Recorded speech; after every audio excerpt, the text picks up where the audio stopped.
next portion, that is our post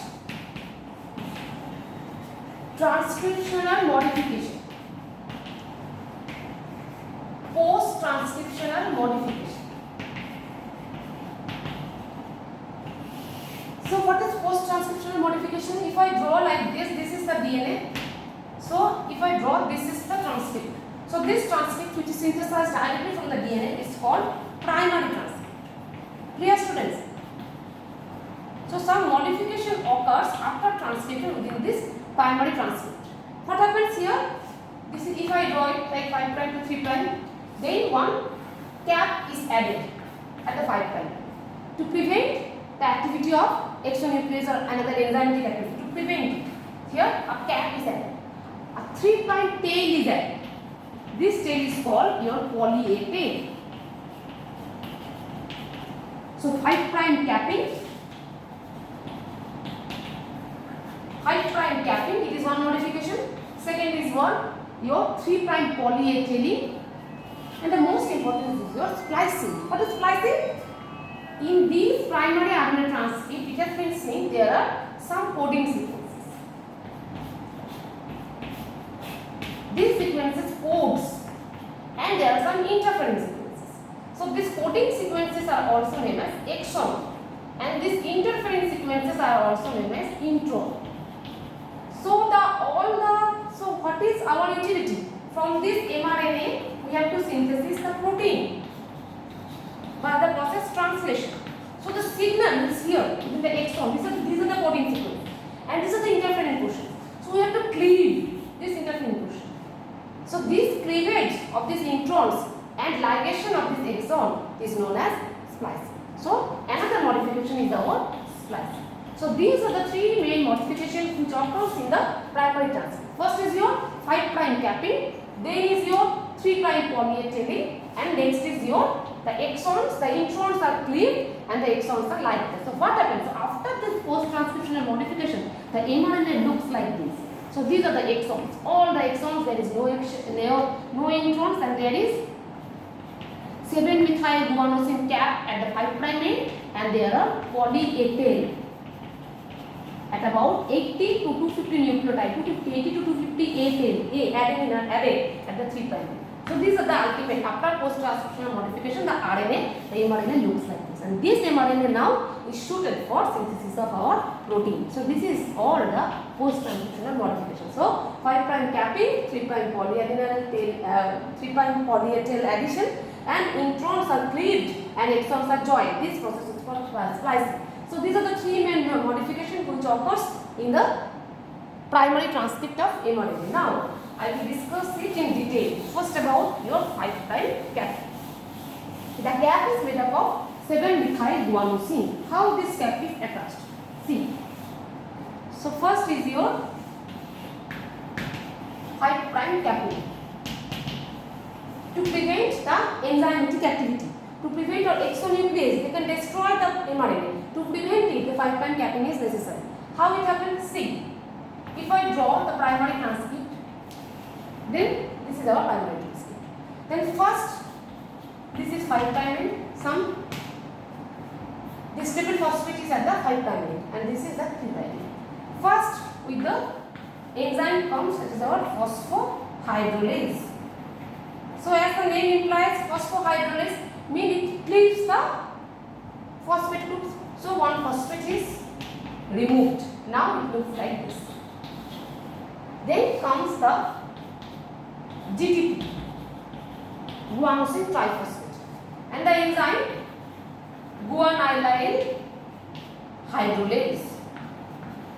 And the guanylyl hydrolase cleaves these two phosphates and liberate PPR. And this portion GP now is attached. So how it looks like? This is the previous phosphate. If I draw it with pink color, then this is the phosphate and this is the guanosine G. So this now it okay. So this phosphate, these two phosphate remains. This one phosphate cleaved.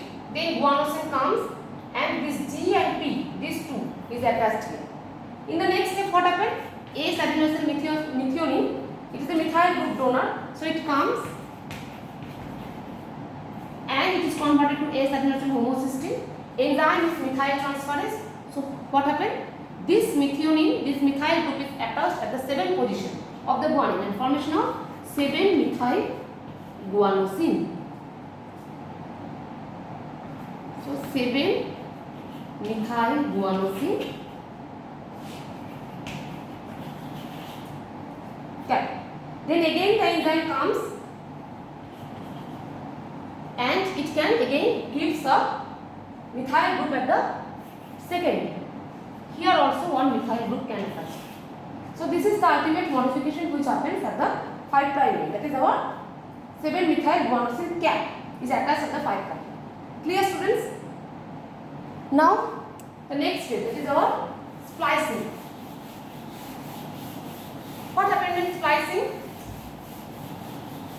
Actually, if I give the classification about the introns, then there are 4 major classes of introns are there. 1, 2, 3 and 4. 4 major classes of introns. Here we are saying that this type 1 and type 2 introns are self-splicing. There is no need of any factors or RNA. There is no need of any factors. But the type 3, this forms the spliceosome.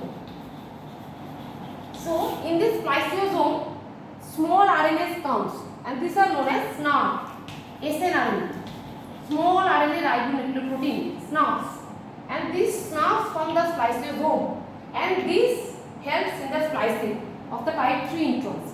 Here lies RNA has enzymatic activity. This can come in your short note or explain why. RNA has enzymatic activity. Then you have to write this portion.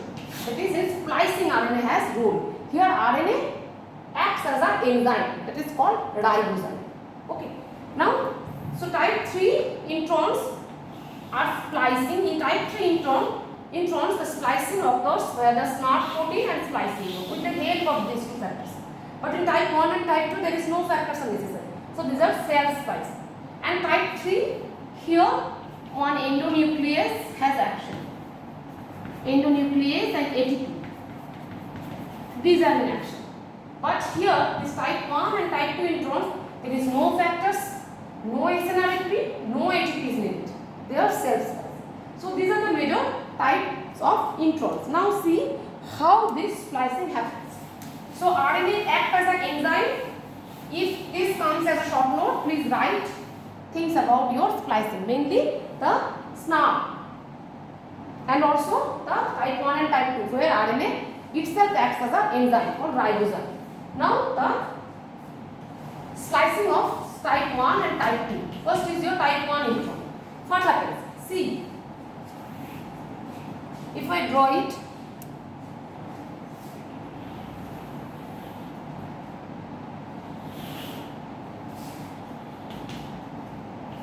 so this is the exon, this blue portion also one exon. Here lies the sequence. See,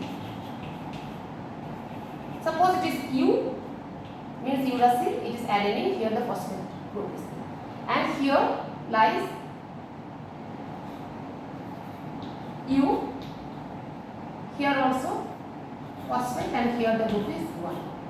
You can add anything. Now what happens? First one, this type 1 splicing needs one GGP or GDP.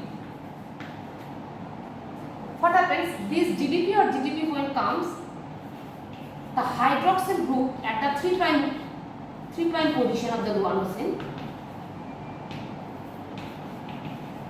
they causes a nucleophilic attack on this phosphate and they cleaves this.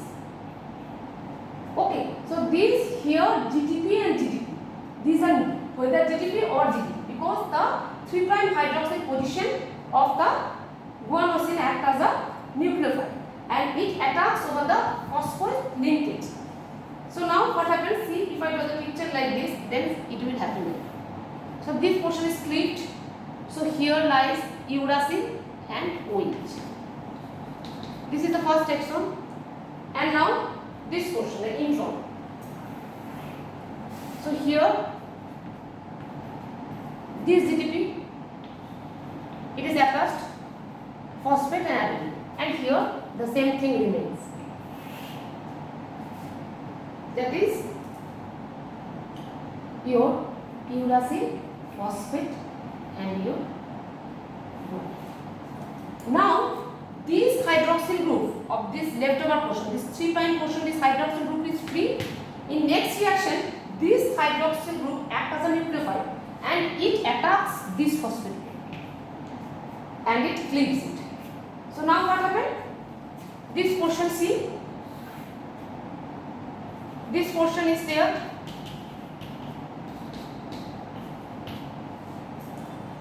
and this transcript, the intron is free, and these two exons join, and here lies your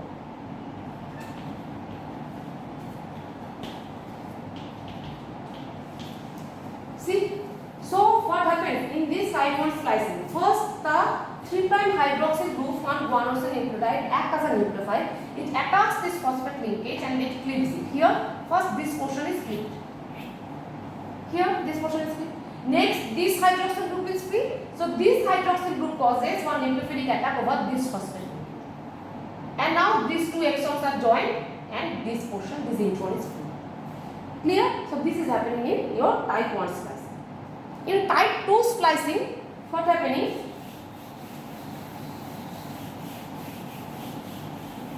In type 2 splicing, here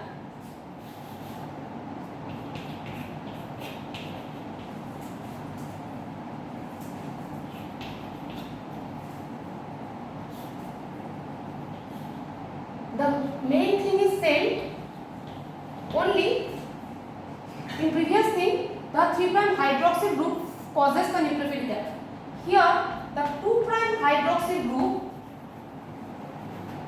of adenosine of the intron itself, here the hydroxyl group acts as a nucleophilic attack over this portion and forms a lariat-like structure. If this attacks, then what happens? This portion is free.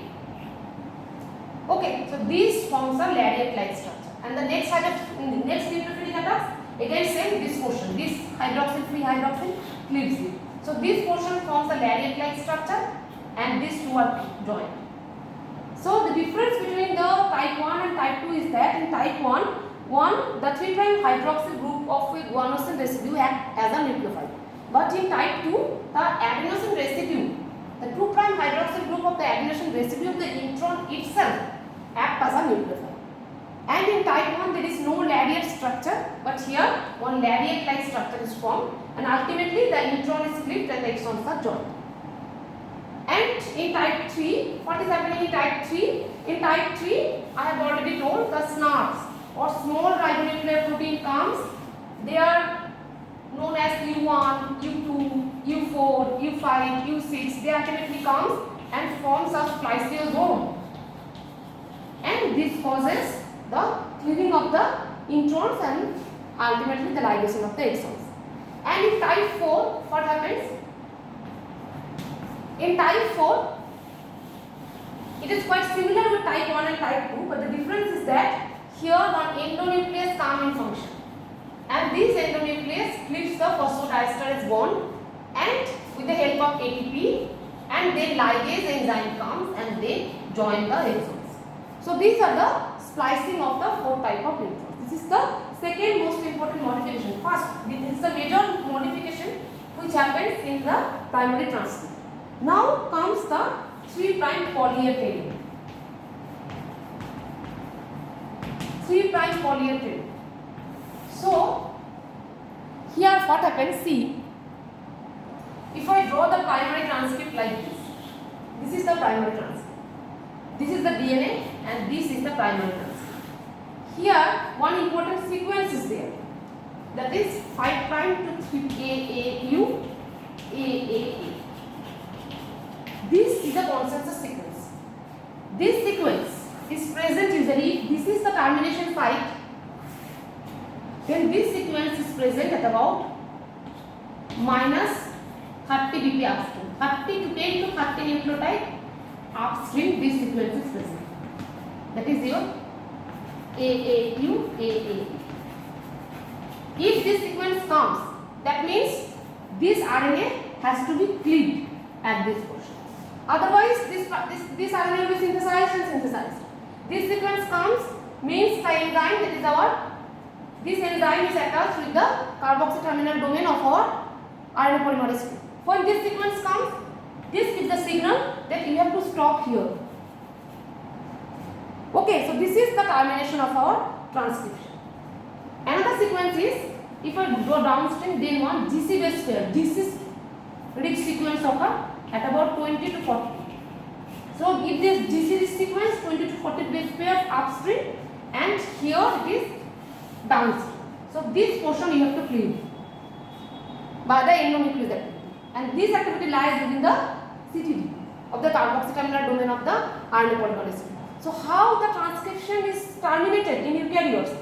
One important consensus sequence is this. If this sequence is there, that means the endonuclease when sees this sequence, then it is a signal for the endonuclease that you have to cleave it, you have to terminate the transcription, and this transcription, this RNA is then cleaved at 10 to 30 nucleotide downstream of 3' end of this consensus sequence. And now the enzyme comes as our polyadenylate polymerase. And this polyadenylate polymerase